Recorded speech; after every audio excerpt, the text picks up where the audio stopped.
Welcome, everyone. And it's absolutely amazing to see that you're coming from literally all over the world. So thank you for taking the time out of your busy schedule to join us today. And thank you, Macmillan, for having me again. So good. Let me share my slides with you. Give me 1 second. Here we go. And let me know in the chat box if you can see my slides very quickly. Beautiful. Yes. Great. Let's get started then. First of all, because I always forget at the end, if you want to connect after the webinar, feel free to go to LinkedIn where you can find my profile, or follow me on Facebook on Teacher Train. I often promote when we do webinars or when there's an article that I've written. You can find that on Teacher Train as well. And actually, Alejandra, there will be an article in the MET about this exact topic. So if the video recording on the Macmillan website isn't enough, if your notes, the PDF document aren't enough, make sure you check out Teacher Train Facebook, where I will upload that article for you as well later in October. Same topic. Good. Now, just in case, I think a lot of you are still working from home. Internet, you never know what happens. So in case I disappear, please do not stress out. Get up, stretch, relax, and inshallah, we'll be back as quickly as I can. So, good. I'm going to get started with a quick activity to find out a little bit more about you, because I like you to be active. So use that chat box for your questions, but also for comments that you have to make. So the first question I have for you, can you share something with me that you've done in your school holidays and that you really enjoyed? So we're going back to school here next week. One thing I've been doing in my holidays that I enjoyed was spending a lot of time with my pussycats, but I've also been designing some new name tags for them. Can you share one thing that you enjoyed doing? Beata, working in your garden. Alina, family time, beautiful. Relaxing, beach, that sounds very good. Being on your phone, baking. Watching movies, reading, travel. Oh, some lucky person out there has been traveling as well. Sleeping in, I think I saw coming past as well. Oh, you're so fast in that chat box. Cooking, camping, playing with your kids, exhausting, but also quite nice, right? Did I see Baikal? Yoga, lovely. So great to hear that you've taken some time for yourself to recharge your batteries a bit as well and have some good family time, which is important. Yeah. I'm going to have one more question for you. And please, again, can you use the chat box to share your answer? Can you also share with me one thing you've done during the school holidays to get ready for this back to school? For example, as you can see here on the slide, I've been working on an app called Seesaw, and I have been uploading activities for my learners just to get ready for back to school. Creating curriculum, taking courses, webinars, checking textbooks. Too nice. Improving your technology skills. Planners. A lot of you have watched webinars and kept reading and developing yourself, right? That is amazing to see. Reading grammar and teaching methodology. Wow. Lovely. Thank you for sharing. Now, why is this so important? Because indeed, we are going back to school, and I don't know what it looks like in your context. Alejandra and I were just talking about this. Some of us might go back to school face to face. Some of us might end up teaching online again. And in some instances, you might actually have hybrid classes where we have some students in the classroom and some students joining us from at home. Now, I really don't know what Back to School 2021 will bring us, because we just don't know what's going to happen. But I think one thing I've come to understand talking to colleagues and other teachers and a lot of my students is that we are a lot more confident nowadays online. Remember last year around this time, we didn't really know what to do. And I think we have gained so much experience. We have actually experimented with new tools, different approaches. So we all seem a lot more confident. Yeah, so that is, I think, very motivating in itself. It doesn't really matter what's going to happen this year. If we could handle 2020, we can definitely handle back to school 2021. Yeah, good. And before I'm going to go into motivation, very quick overview of what I want to do in this webinar. Yeah. So we quickly connected, we had a quick chat about what you've done in your holidays. I want to focus in on the context, our learners, before we explore that concept of motivation. And then the last block that you can see on the screen, we're going to look at how we can create those conditions to really ignite that motivation fire from within. Yes, it's our role, yes, but our students also have a role to play, but we need to create the conditions so they can actually play that role and hopefully enhance that motivation. Good, so let me start with setting that context. Now, we already spoke about our possible teaching future. We don't know what it's going to be. Like Eve is saying, we're going back on site at the beginning of September, but who knows what it will be in December. Yeah. But of course, when we look at teaching, I actually think it's not about the teaching. Our job is not about teaching at all. Our job is about making learning happen. So maybe we need to focus on our students and actually ask ourselves the question, how do our learners feel about this virtual learning? Yeah. Now, we've all have different experiences here, but if I look at my classes from the past year, I definitely see two pictures.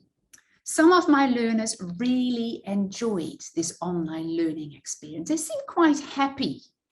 Yeah, and even some of my learners actually did much better working online than they did in the classroom. That could well be because there's less distraction, they get more help from their family when they're learning from home. Yeah, so some learners had a very positive experience. I don't know if you recognize that in your own classrooms. Yeah. But then also, I had some students who didn't look very happy when they were joining me online. Now, it's one of the issues is that it's very hard to read that body language, and students have no legs, but what I could see in their faces, in their shoulders, they didn't seem to be super happy with this online learning. A lot of research has been done on online teaching and learning, of course, the last couple of, let's say, 18 months. And what we see is when we ask teachers, indeed, Etelinda as well, teachers find it stressful, but students also. They came up with 5 adjectives quite often when we ask them about their experience. I'm going to give you the adjectives, but they are all jumbled. Can you help me make 5 words by jumbling these letters around? Yeah, so how did students describe their learning experience if they weren't happy? Have a look. I can see Serenity saying bored. Ekaterina, lovely. Now, if you need a little bit of help for number 3, feel free to click on this link. That will take you to a slideshot, and the blue letter is the first letter of that word. Frustrated, Sandro, lovely. Uncomfortable, absent. And the third one, I saw Beata, lovely, disengaged. Yeah, so learners reported quite a bit of negative language about their experience. Now, this research, 3,000 students in the US, secondary students, and some freshmen first year at university, 60% of the students found online learning demotivating. Now, I think someone said as well, the teachers, yes, interestingly, 76% of teachers in that same research project said it was less motivating to teach online. Yeah, so it's not even for us, it's also for our students. We both experience that maintaining motivation is maybe a little bit harder online. Now, Macmillan has done his own research. I don't know if you've looked at this before. The Insight Index program, the link is at the bottom of the slide. They did research with 65 teachers, and you might well have been involved.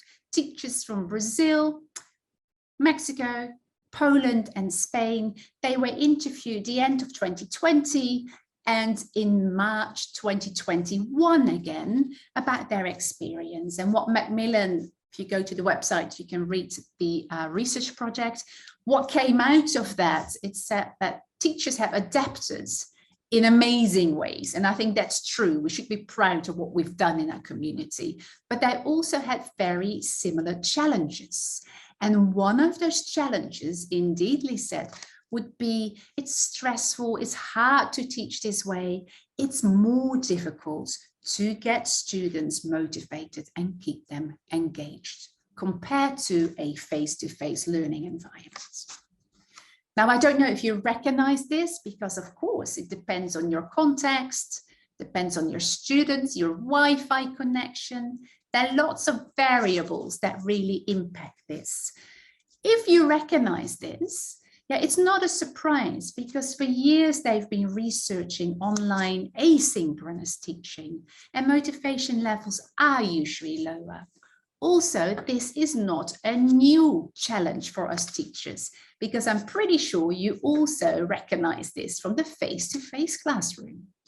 Yeah, we've always had these challenges. Interestingly, this quote is from 1999. So you can definitely see that even in 99, when we were not having any online lessons and everything was face-to-face, this was already a challenge.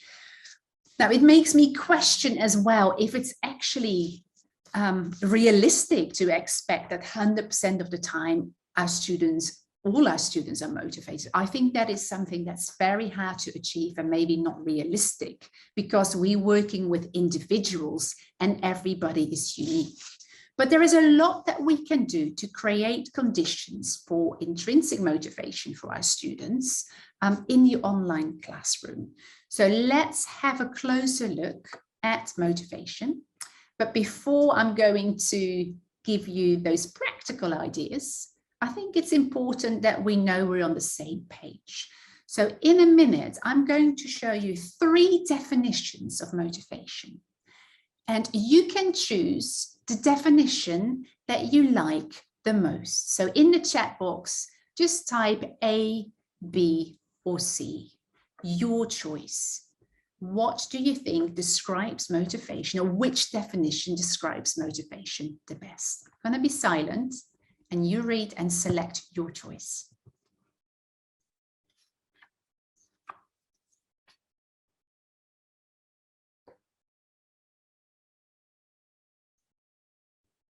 As one, thank you.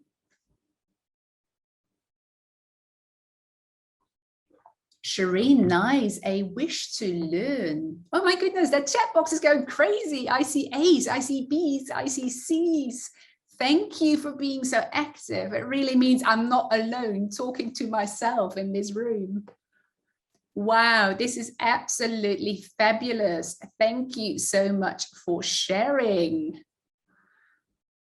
Oh, I see a B and C. That's interesting. Both. A, B, and C as well. Oh, great. Thank you. Good.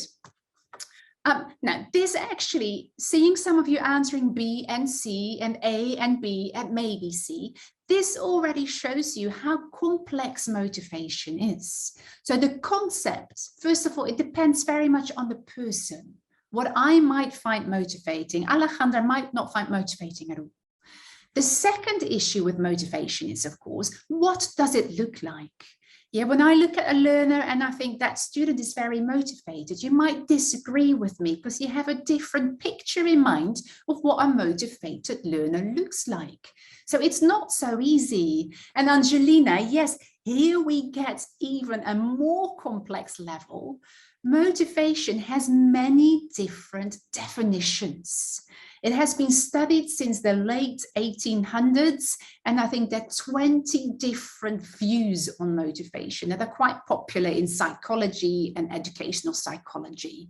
So there is not one best definition.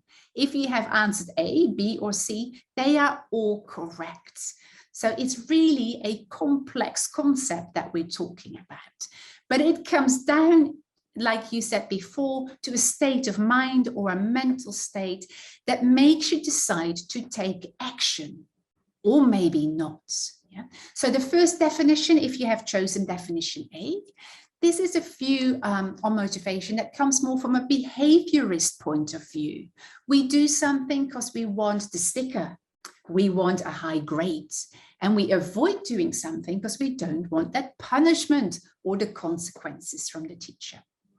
The second one, that comes from the expectancy value theory. You are motivated to do something because you believe you can succeed, and the task that has been given to you is important to you. So it needs to have value. You need to find it useful, interesting, or important. That motivates you, that drives you to take a certain action. The last point comes from a need-based approach to motivation, and I think you might be well familiar with Maslow's pyramids. You want to fulfill basic needs, that's why you act. Once you have fulfilled those, you maybe take the next action. So you just want your needs to be fulfilled. Yeah? Now, what they all try to do, all these different theories and definitions, are really trying to explain what leads our mind to taking a decision, how much effort we're willing to put in, how long for, to achieve a certain aim. So it says enthusiasm to act and do something. I can't remember who typed that so nicely in the chat box, but that was a nice, concise summary of what it actually means. Yeah? Now, it's been researched for long time. There are loads of readings and theories about it, and you might wonder, why is this actually so important? It is very important because motivation strongly correlates with enhanced performance. So there is a belief that the more motivated students are, the more effort they put in. The more effort they put into learning, the better their achievement is, or I would like to say, the more they progress. Yeah, because it's not always about the highest score, it's about making progress. If you make progress, oh, that motivates you. You work harder, you make more progress. So it's very much a vicious circle. Now, why is it important that our learners progress? That feeling of having been able to do something is very much building confidence in our learners. It's also good for well-being, right? If you know that you can actually do something, that motivation leads to well-being. And in the world we live in, we continually have to develop our skills. And you've just shown me that you have done that in your holidays as well. It's lifelong learning. If we create that motivation in the English classroom, hopefully they enjoy that learning process and they're able to sustain that learning throughout life, because that's what we need nowadays in our world. Yeah, so a little bit of background. Good. I'm going to bring you back to our learners, because that's who this is all about, of course. So can you let me know in the chat box, what do you think motivates your learners in the online context? Share some ideas in the chat box, please.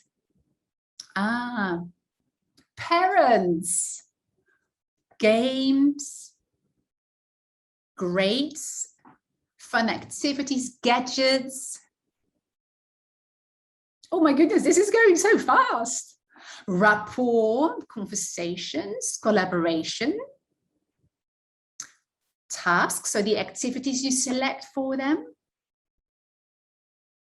Quizzes, nice. Yes, there is also job opportunities, of course, interactive activities, the content that we have. Kahoot, oh, how well do we know that by now? Word wall, so you're talking about different apps and tools, quizzes, interaction between your students. Lovely. Absolutely fabulous to see how active you are in this chat box. Quizlet, avatars, debates, presents. Right, good. I'm going to stop you there. Bamboozle, nice. Have a quick look at this list. I think a lot of things that you've just put in the chat box are actually quite similar. It's not all on my screen. Yeah, but a lot of things we talked about. Positive feedback for Zia, yes. So a lot of things we do, if you look at the list I've put on the screen, which doesn't cover everything you've just told me, but often we talk to teachers and it's about rewards, it's about grades, it's about games and competitions, which is absolutely fabulous, but it makes me think, you know, who is actually in control of this? Who is selecting the topics? It's often the teacher. Who is giving those rewards, those stickers or those grades? It's often me. Who praises my students? It's often me. Yeah, so a lot of these things, that the variety in tasks, the tools we select, the games we are doing, the goals that are being set, it's very much a teacher-led process. Now, there's nothing wrong with that, but it really makes me question, you know, is this what motivation is about? Because you know as well as I do, in the face-to-face or online classroom, we can give all this to our students and still motivation might not be sustained. Yeah, so maybe there is more to motivation than just this carrot and stick approach. Yes, I'm going to show you two different things. The first, the one on the left, my carrot and stick approach, comes very much from having a reward, or maybe there is something in the end that you need to achieve. You want that job interview, you need English. So there are two very generic words that we use when we talk about motivation. Can you guess what these two images present, or represent, I should say? Rena, I was just reading your words with different stress. So the first form of motivation on the left, where I dangle the carrots with the rewards. Yes, Sarah, intrinsic motivation. And the other one, when it comes from the heart, Etna? Extrinsic, Rizwana, lovely. So often when we talk about motivation, we talk about extrinsic motivation and intrinsic motivation. They're probably the most commonly used words when we talk about this. Yeah. I don't know, if you see one better than the other, which one do you think is more positive or more important for our learners? Both are important, Emma. Lovely. Intrinsic, both. Jacob, thank you. Sandra. Yeah, I see a bit of the donkey and the carrot, the carrot and the stick. Great, I'm happy to see that so many of you are saying that both are important for learning and for motivation that leads to learning. Yeah?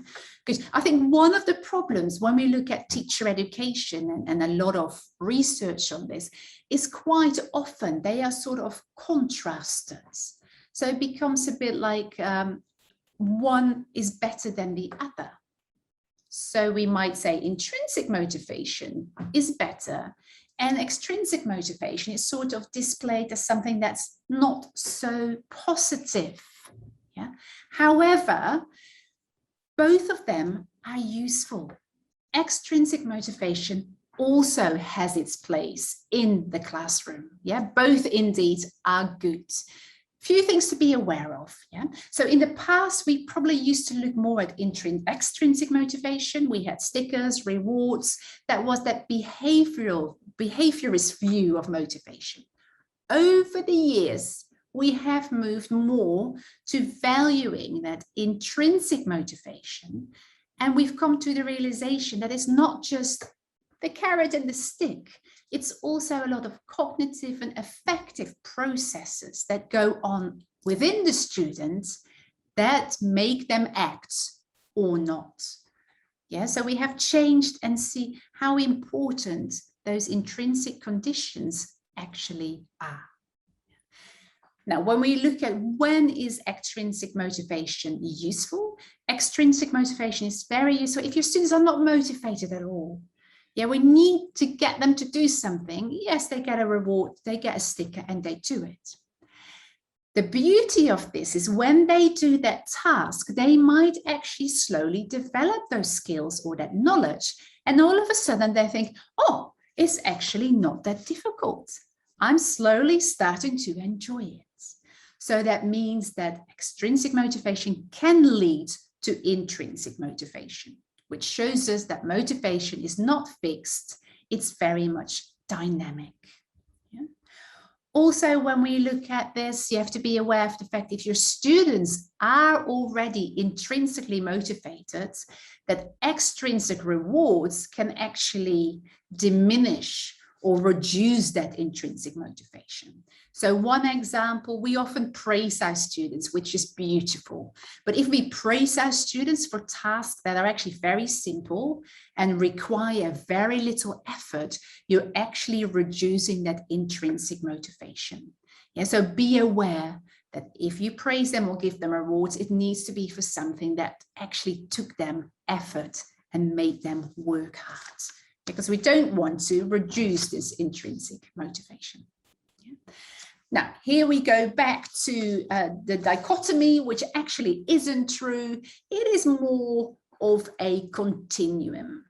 So the first thing we talked about, I hope you can remember, I spoke about what I enjoyed doing in my holidays, and I talked about making name tags for my cats. I liked it. I was very interested. I just wanted to do it because I'm interested in it and I enjoyed it. Yeah. The second thing I had to do, can you remember what else we had to do? Get ready for back to school. Yeah, so the back to school maybe is more extrinsic because I had to do it because I didn't want to lose my job. However, Patricia, indeed, one can lead to the other. The more I started playing with Seesaw, the more interested I became, the more I actually started to enjoy this. So here you can see that motivation is fluid. It moves, it goes back and forwards, and it's not just what I'm doing and how much I'm learning, it's also the context. What's my physical state? What are my emotions like? What's my mood like today? What day of the week is it? What time of the day is it? Everything really impacts your motivation. So yes, it is very fluid. Now, if you look at extrinsic motivation, it's very much controlled externally by the teacher or by a job that you need to get or an exam that you need to get, pass. Intrinsic comes more from the learner. So we say learner driven or student generated. It comes from within. Yeah? And when we look at our classrooms, indeed, Rosanna, we need to see if we can create both. However, often intrinsic motivation is underused in our classrooms. So that's why I thought it might be good to look at how we can actually create the conditions so we can have more student-driven motivation happening in the online classroom. Why? Because of the following.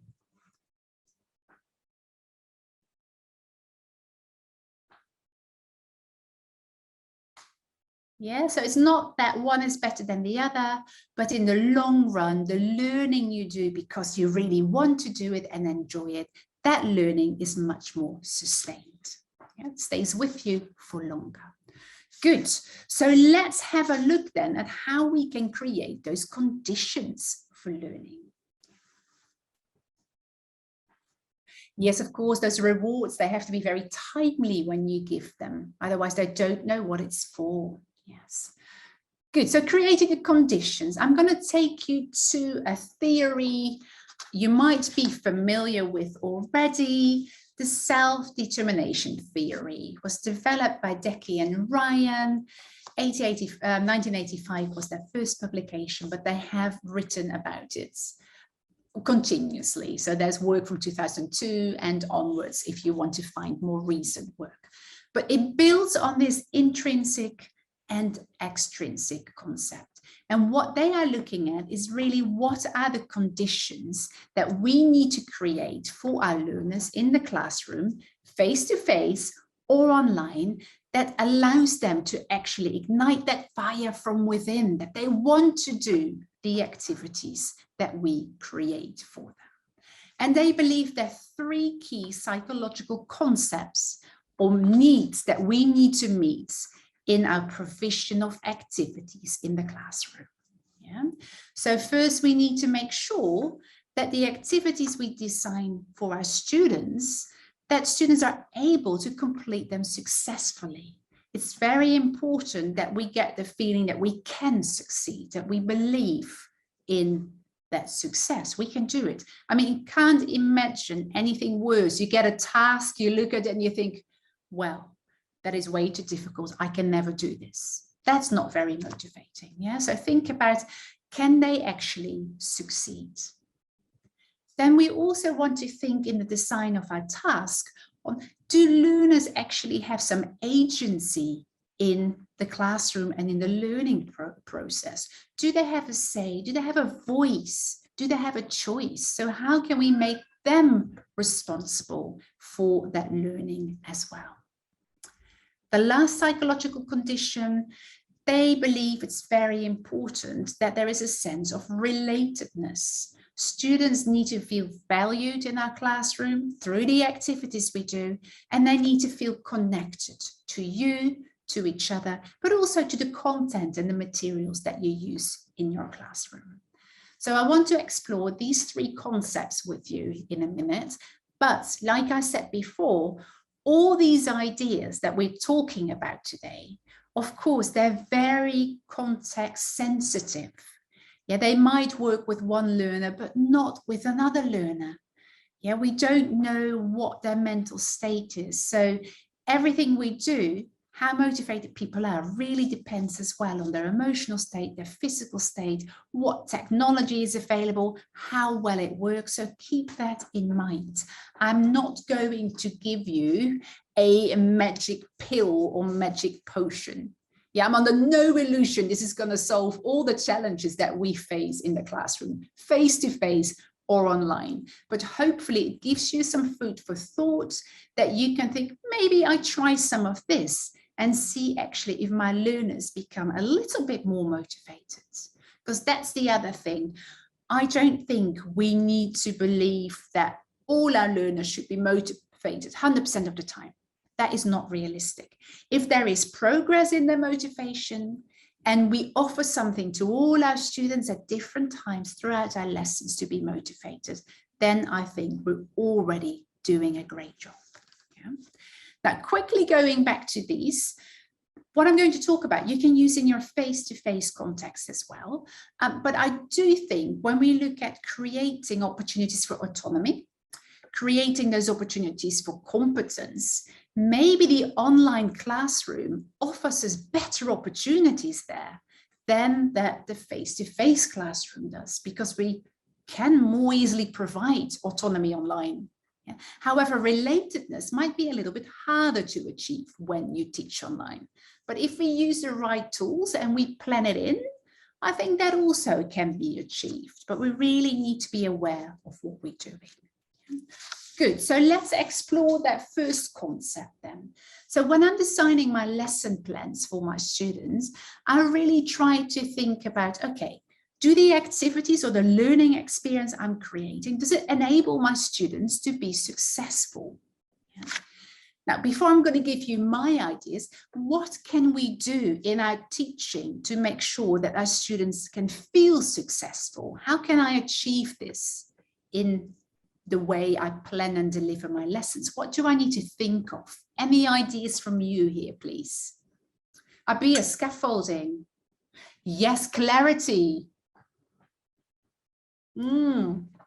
Quiet, knowing the level, breaking it up, serenity, building and CCQs. Yes, checking that they understand. Even your ICQs, that they understand your instructions. Yagana, models. Oh, yes. Previous knowledge. Yes. Simplifying your task, feedback, clear instructions, thinking about their abilities. Beautiful. Achievable goals. Here, now we're talking. Good. So let me take you through a few activities I've been using with my students to actually make sure that my students can succeed, because that should enhance their motivation intrinsically to start putting more effort into those online lessons. Yeah. So one of the things I've been working on, and I think that's a really important one for us, particularly if we get a new class this year, to check accessibility. Can my students actually access the materials I am providing? You might think, oh, well, that's simple, but it is not always, because all our students live in different areas in the city. I know that Alejandro said as well, in Argentina, there are issues with connectivity. We have that too. So what I notice, if I send a PDF or a Word document, a lot of my students struggled to download that. Now, this amazing tool, Giasso, I think you saw the link before in the activity we did at the start of the session. It's super light. So I take pictures of my slides, I upload it in Giasso. I can have 7 or 8 images uploaded for free, and then it refreshes. Yeah, and I send that in the WhatsApp or in the chat box, click, and it should pop up very quickly. It's super lightweight, if that makes sense. So it doesn't take a lot of your internet connection. So that accessibility, they can actually access that material. Yeah, so check it out if you haven't used that. I find it very useful for students who struggle with internet connectivity. Also, when you start to use things like Google Docs, Google Forms, Padlet, think about, do my students have the skills to go and access these documents? You might say, oh yeah, just save it as a Google Doc. Teacher, I don't know how. So you might have to teach core digital skills before you're going to use all those tools. Yeah, they might know a lot about tech, but they might not know how to use it. And the same for your apps that you use in the classroom. Are they familiar with the app? If they've never used it before, it might take them 10 minutes to find the recording function, and then they do it wrong, they have to do it again. Well, sorry, teacher, I spent half an hour trying to make this work. I'm over it. So Rizwana, a lovely idea to make a short tutorial, record it on your iPhone, on Loom, on your computer, and upload it for your students so they know how to work with that app or tool. Yeah, know-how is really a motivation enhancer. If they know how it works, they're not put off before they've even started. Yeah? So accessibility. Now, the second thing with accessibility, you were already talking about that too. We need to make sure that we provide activities of the right level. If it's too easy, the activity we select, it's boring. Yeah, they lose interest. If it's too difficult, it goes into a panic stage, cognitive overload, teacher, I can't do this. That is also not beneficial for learning. So the activity needs to be indeed crushing, I+1. We need to be at the right level of challenge. So that means you need to get to know your students' proficiency level, as well as their technological abilities before you start planning what you do. Okay? So to make sure that we provide of the right level, I think the online learning environment gives us a lot of beautiful tools. Now, I don't know how familiar you are with this tool, Genie Alley. I really enjoy working with this. So it's a way to differentiate my tasks from the course books for my student. So it's the same writing task. We're doing it this week. We're doing all the same, but there are 4 different levels of that writing task. Some of my students think, oh, easy, teacher. They go for the one on the left. The ones that are not so strong, I think I need some more help. They select the task on the right. So let me see if I can actually take you to that site. Yeah, so you should be able to see it here. There we go. So the beauty of this tool is that students can access it. They can click on the little cross and they can see exactly what the instructions are. Yeah, no support, no scaffolding here. However, I go to this task here. Let me move my chat box. And then you can see that there is a lot more scaffolding. There is some drawing first, and there is a gap fill. Edna, is it similar to Padlet? I would say no, yes and no. No, because here I actually upload instructions and students can select the one they want, and the rest is hidden. While as in Padlet, you would probably see most of these things. But yes, you can use Padlet as well and say, choose which activity you want to do. I like here that I can actually upload a model, I can upload a picture, I can upload a YouTube link. There's a lot more I can hang on one post. So for differentiation purposes, I really like to work with Genie Alley. Yeah, go and check it out if you haven't worked with it. I'll give you the link in a minute so you can have a look at this one yourself. Good, so the right level.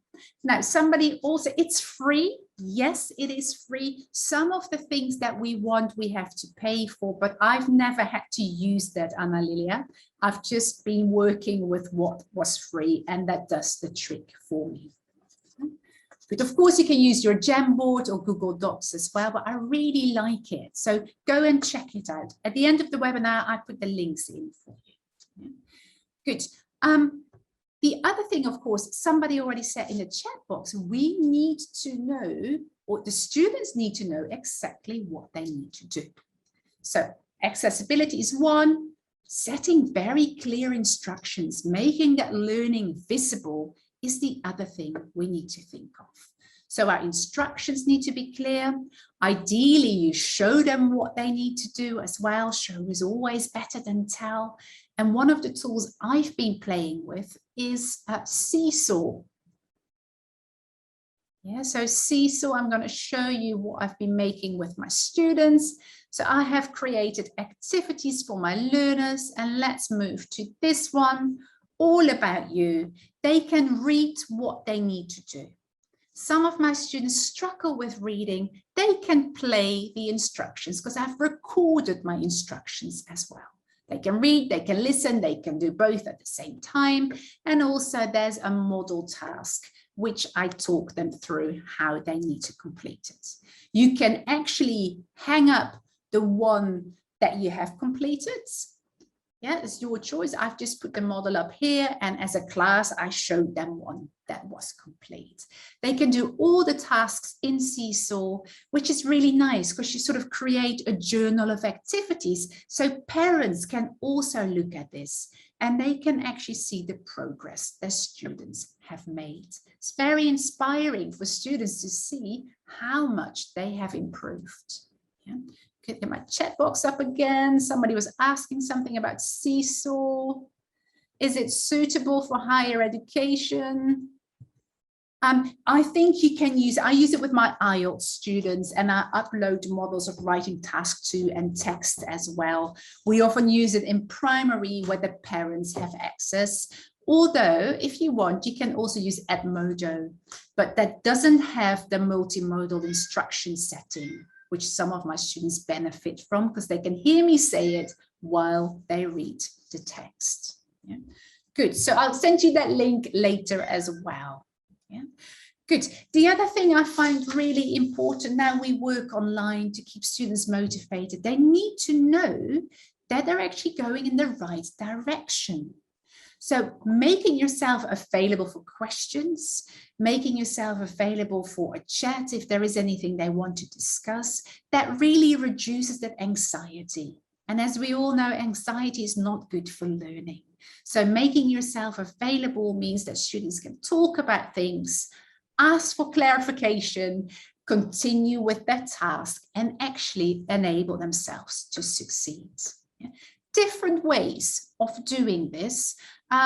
One thing I like to do is I open my room 10 minutes early. If you have a question, come in 10 minutes before we start. If you don't have a question, just come at 9 o'clock. Absolutely fine. Yeah. With other students, I've said, okay, you want more time to ask me questions privately. I fully understand that adult learners, they maybe don't want to lose face. Every Wednesday between 3 and 4, there is an open Zoom room. If you want to see me, book in some time. You've got 10 minutes to ask or talk about what you want to. So that is really nice for students who want to share things they're not happy sharing in front of the others. Yeah. And then, of course, you can also, with your more mature learners, and if it's allowed in your school, you can actually have an alternative way to communicate. When they're writing a research project for Delta, they have to hand it in, there are deadlines. I might say to my teachers, okay, just send me a WhatsApp if you're panicking, because I don't want them to panic. But you need to set your boundaries here. Don't WhatsApp me at 2 in the morning. Yeah, but it can be really reducing the anxiety. Therefore, they're much more motivated. They know they can contact you, get clarification, and continue. With my young learners, for example, we do very quick check-in activities. So I might ask them to draw what the weather is like in their head today. Yeah, what's the weather in your head today? Is it sunny? Is it cloudy? Is it rainy?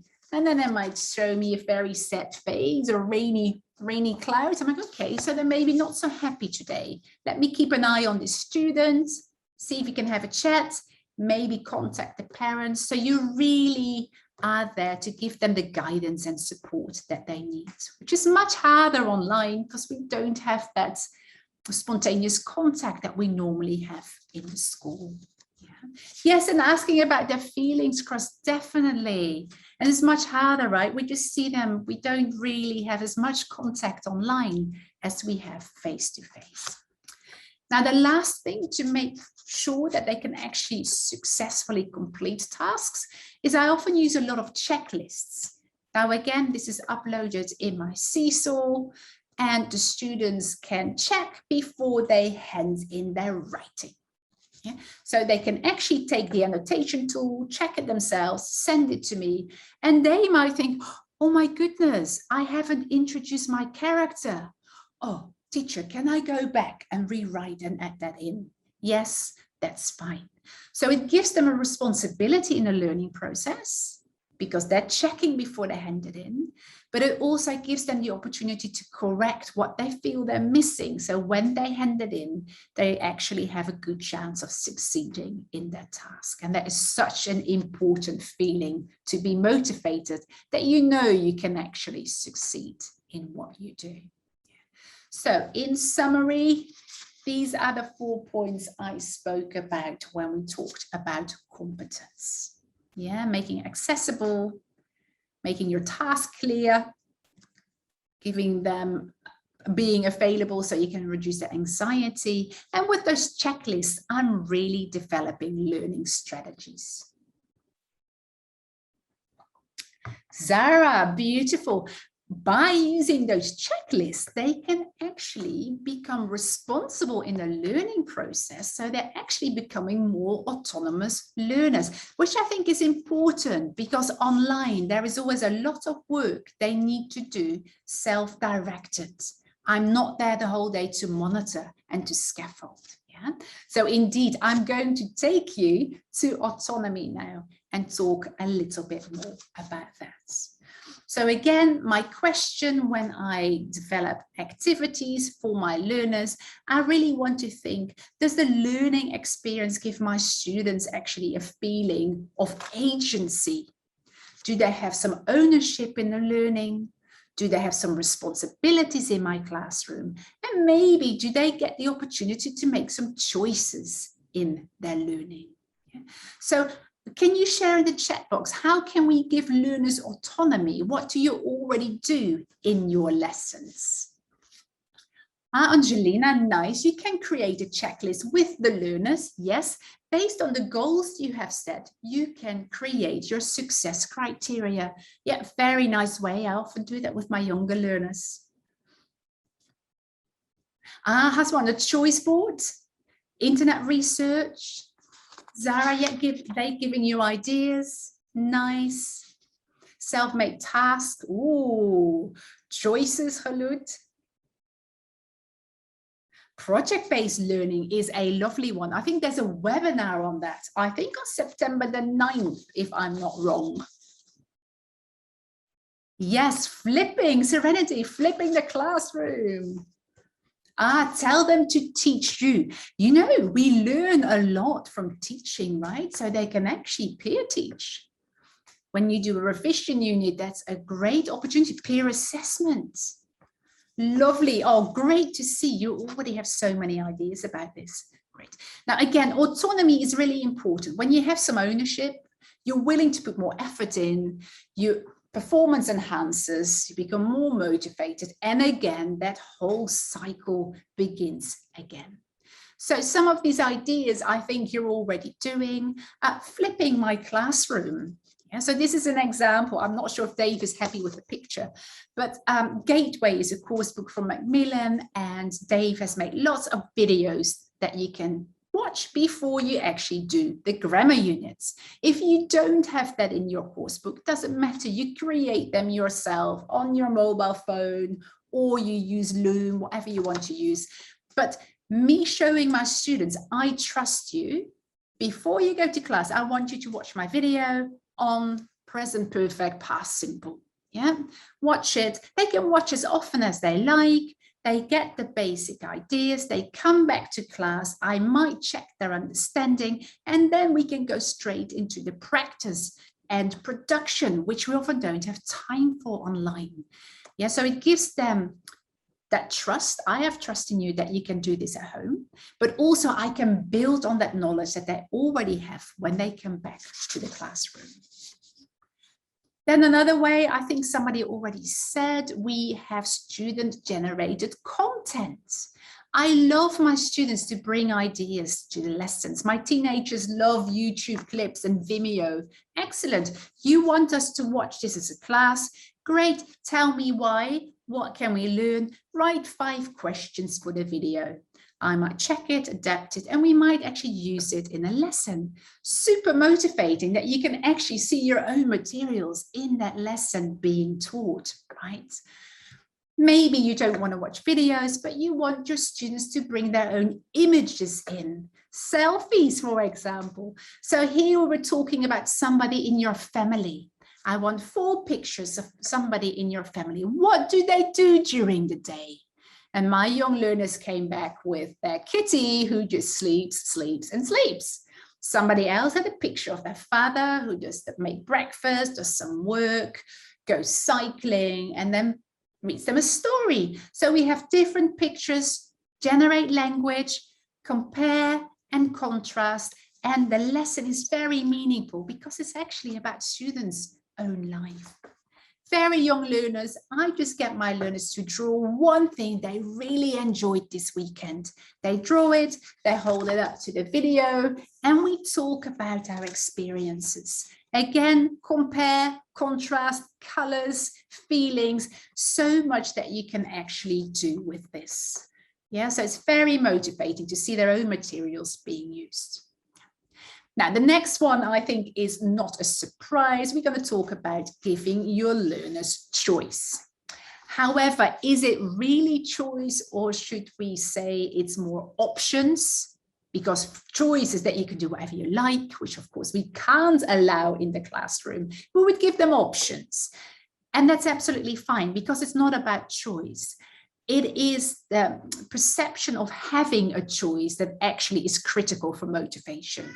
So here they can choose individually, they can find something. You choose whatever you want. In the breakout room, we talk about this. As a whole class, today we have chosen that we're going to have a stretch. And as a whole class, we have chosen the activity, dance, the dinosaur stomp. Yeah, so there's some choice individual, some choice as a class, and you might insert that in your weekly plan if you want to. Choice menu, I think you've heard about this before. Now, I like to use this as well for homework tasks. So here I'm working with my learners on developing their speaking. There are 9 different tasks. You have 2 weeks to complete these activities. Record yourself, listen back if you're happy with it. Upload it in your folder for me to give you some feedback on which one you do, which day, your choice. Yeah. The beauty again of Genie Alley is when they click on that little cross that you see in each of those, there is a link that takes them to a model. It could be a YouTube, it could be a recording of me, it could be a text that will help them to successfully do this activity. So you've got a bit of both here, autonomy and competence. And what I've noticed with my learners, that assessment online has been a drag. They're not motivated at all. So why not experiment with giving them some choice in the assessments? So one of our tasks is always every 3 units, there's a revision test or exam, whatever you want to call it. We're going to do it differently. You can do that on Google Forms. You can upload it on a Padlet. The trick is that I develop the tasks. I need to see evidence of learning. You select which ones you want to complete for me. You might have to guide some students in making those choices, that they don't always do a video presentation. But here you need 40 points. They can select 210 and 120 or 220s. Really up to them to demonstrate the learning that they have gathered from unit 7, 8, and 9. Yeah, so you might need to talk them through how you think good choices are made. And we might have to tell them you can't always do the recordings. We need some writing, but involve them in this process. That is really empowering for your students. Genie Alley, Fernando, is for free, what I use of it. Good. Now, the last thing I want to talk about regarding autonomy is our own language. And this is something you don't read so much about, but often we make our classes again. Yeah, there is autonomy, but I want you, I'm going to give you, I expect you. Yeah? So think about, they also have a responsibility. They need to hear that in the words you use. So why not tell them, think about a topic. You have 3 choices. Your challenge is to finish this by the end of the week. Yeah, so that really puts the responsibility on them instead of always starting with I. Yeah, I mean, I'm guilty of it myself, but I think it's good for us teachers to be aware of this language choice. So quick summary of the ideas I talked about with autonomy. And of course, it's beautiful if you can give them some autonomy that also helps their competence and maybe works on that relatedness. Where they overlap, motivation becomes even stronger. Madina, isn't it just an interesting topic? I can talk about it for days, I think, because motivation is just a huge topic. Anyway, I'm going to continue because we're running out of time. Good. Last one, really important in your design of your learning activities that you think about relatedness. Do my students feel valued and connected to their learning community? Yeah. So do they feel connected to me, to the other students, to the materials we use, that you really want to think of when you start planning? And the first thing, I think it's very important that we create a safe learning environment. And of course, they need to know that they can trust me. That rapport building is sometimes harder online. But when I show something of my own private life, of myself, my students might think, oh, you know, the teacher is trusting us because I'm showing you about my life. When I trust you, hopefully you see that you can trust me back. So very simple, my life in pictures. They can write 6 questions, they can write 6 sentences, we can do a true false, I like, I don't like. They actually get to know me a little bit. Because first of all, if they don't trust you, they don't feel safe in your classroom, I think very little learning is going to happen. The other thing I can do to build that trust, besides being actively present, I can give attention to my learners, to listen to them, to ask them questions. And one way what I like to do is get feedback from my learners on my activities. So we finish a unit. What did you like? What did you not like? How can I better help you next time? So that really means I'm listening to them. I care about you. I value your opinion. The other thing, of course, they need to feel safe with their buddies in the classroom. Yeah, so they need to build that relationship. They might want to present something about themselves. They might want to get to know each other in the breakout rooms. Lots of different activities you have that you can already use. A common issue, I think, is that our students don't use their video, which makes it a lot harder, even though there might be valid reasons for that. We still need to see if we can allow them to connect so they don't feel lonely and disconnected. We can do very simple things depending on the tools we use, get them to use a chat box, use the reaction buttons or annotations to show me that they listen. But very important for me is hand signals. So I might not have the camera on my face, but you can still show me with your hand if you're actually listening, if you want to say something, if you want to paraphrase what I said. So they're involved. I don't need to see their face. I see their hands. I know you're there. I can check your understanding. You are part of my learning community. Yeah. And I'm going to talk through that one. Last thing, also what you do in the classroom has to be relevant. They need to see the relevance in their own life. One of my colleagues said the other day, these tools are really the lingua franca of our youngsters. Everything is about TikTok, Instagram, and WhatsApp. So why not use these tools in your teaching? Yeah, WhatsApp, I might send a picture to my students. We are allowed to, we have checked that it's allowed at school. And I want you to do the 5 W's, what, where, when, why, how, make a story about my picture. Instagram, I've got an account with some of the parents of my teenagers, teacher Anna. I post a picture and there is a text underneath that picture. This is the text they're going to use for their language analysis. I used to eat pizza, and there's a whole story about me under my picture.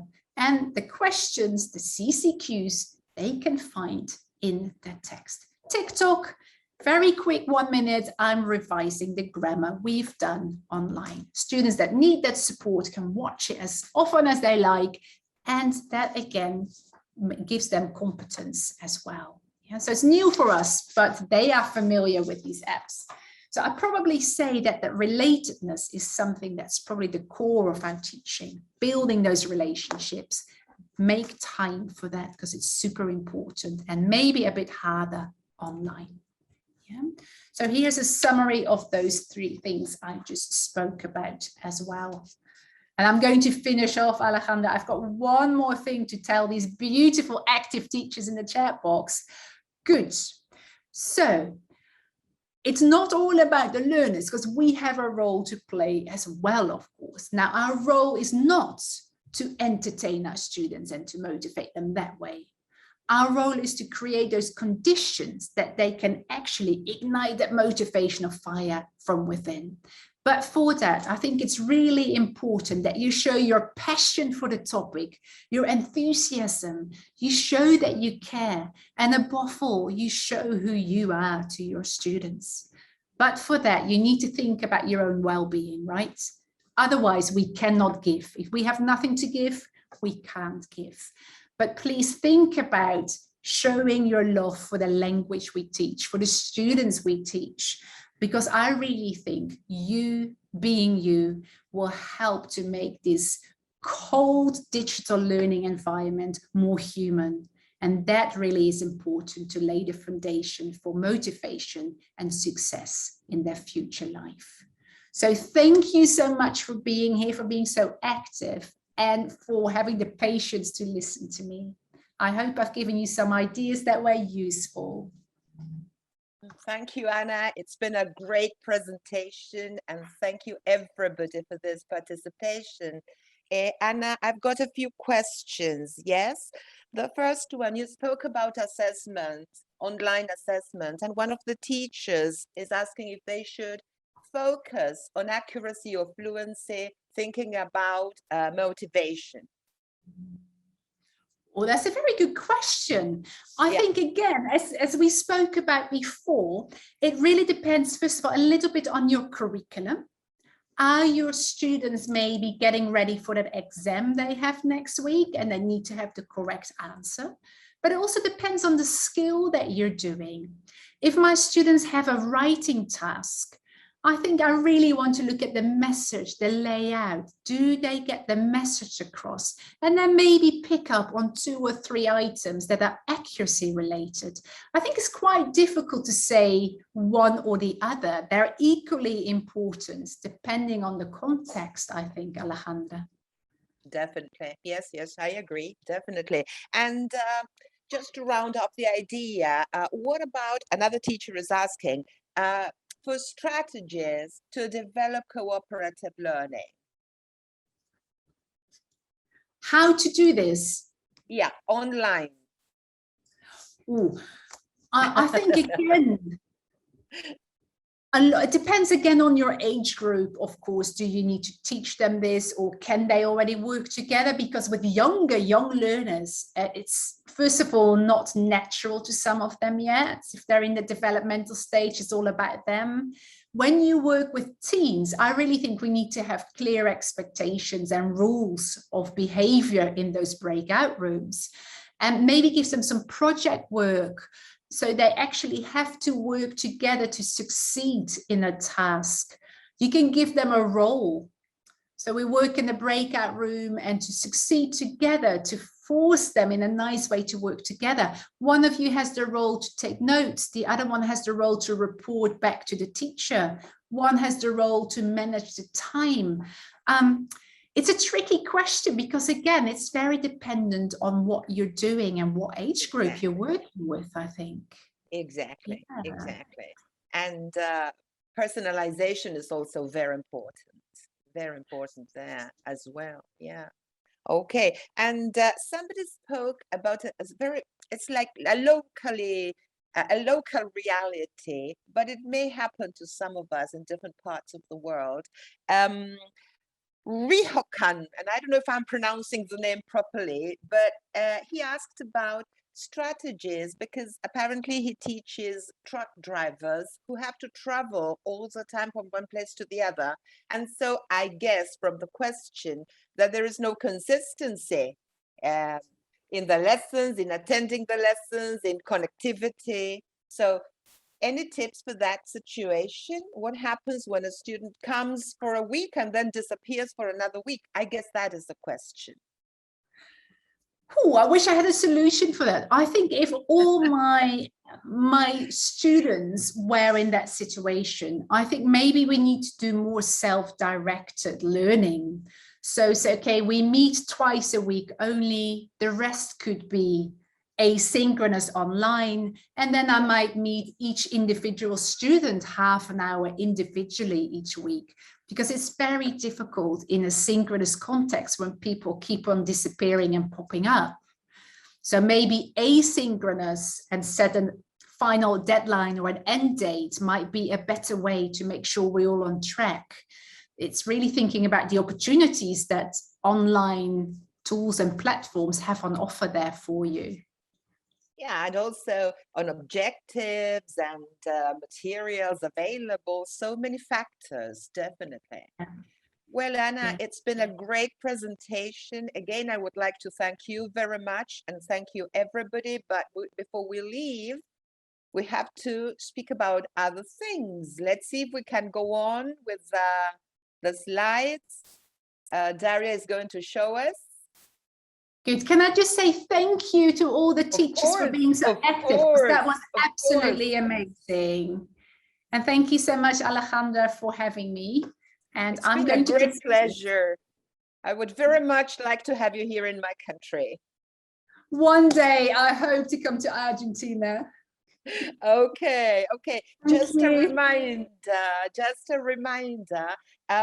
Remember that you can always visit our website, and you know, we have spoken about how we feel, about how students feel, and it's very important that we should feel well to be able to give, to be able to teach. So visit this macmillanenglish.com/wellness website, and you will have there lots of interesting material, webinars, practical resources, meditations, a mindful self-care course. You know that Breathworks is an international organization that offers courses on mindfulness. So take advantage of this. They have allowed us to access their material, and we are giving you this opportunity. So please do visit the website, and you will find very useful resources.